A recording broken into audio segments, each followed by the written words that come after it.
Turok na ako, sir. Sige, Yung sige. malalim po. 1, 2, 3. Shit. Nasugatan ako ng ngipin ng isang dog namin. Ang laki ng sugat, bumaon talaga yung ngipin niya. So, although nilinisan naman natin yung sugat ng running water for 10 minutes, tapos sinabunan pa natin. Nilagyan ko pa nga ng bawang eh. Pero hindi ko alam kung tama yun. Pero yun, one thing is for sure, sinabunan natin, hinugasan natin sa running water. Pero just to be sure lang na safe tayo, pupunta tayo ng hospital ngayon, 3:30 ng madaling araw. Pero okay na rin, at least wala masyadong tao pag itong oras. Tara! Alright guys, so dito na tayo sa hospital. Sa emergency tayo diretso. So let's go. So na-realize namin na kailangan pala ng face mask sa hospital. So hindi na alam kung mayroong face mask dito sa car. So tingnan lang namin. Yun meron. Good. Let's go. So 3:55 AM na guys. Dito kami sa hospital. After a while, kinuha na nga tayo ng vital signs. Pero medyo nainip ako dyan sa kakahintay sa doktor.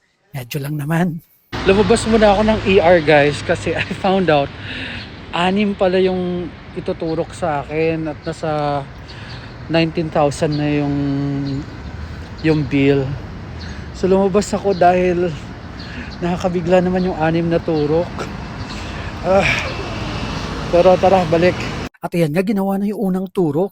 Yan ang skin test para lang ma-make sure na wala tayong allergy. So another update guys, nagkamali sila ng timbang sa akin kanina. So mas mabigat yung totoong timbang ko. Kaya mag-a-add sila ng dosage. Ayun nga, kailangan ng additional dosage. Additional dosage, mas maraming ituturok, mas malaki ang babayaran. Tara, magbayad na tayo. At medyo nabigla ako sa bill kasi umabot ng 25,879.79 pesos. Pero tara, turok time na. Ganyan. Turok na ako, sir. Sige. Ay, baka masakit. Yung malalim po. Sige. 1, 2, 3. Pangatlong turok na yan kasi yung unang dalawa sa magkabilaang braso naman tinurok. And this time, pang-apat na turok naman sa kabilang side ng ating paa. Relax lang, sir. Relax. Sige, naka-relax lang yan. Yung pa. Turok na ako, sir. Sige. Yung malalim po. 1, 2, 3. Shit. Medyo masakit po, sir, kasi medyo Kaya nga marami.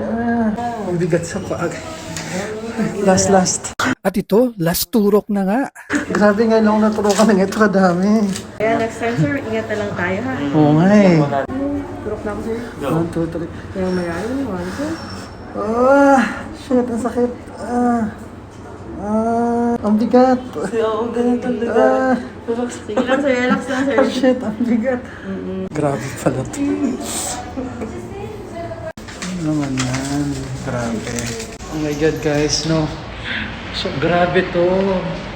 5 turo, first time. Pagkatapos nga, lumabas na kami at dumiretso sa bilihan ng gamot. Pero ang pangyayaring ito ay isang malupit na paalaala kung gaano kahalaga ang pag-iingat at pagmamahal sa ating mga alaga. Hindi biro ang makagat ng aso at ang aking karanasan ay nagdulot sa akin ng maraming aral at kaalaman.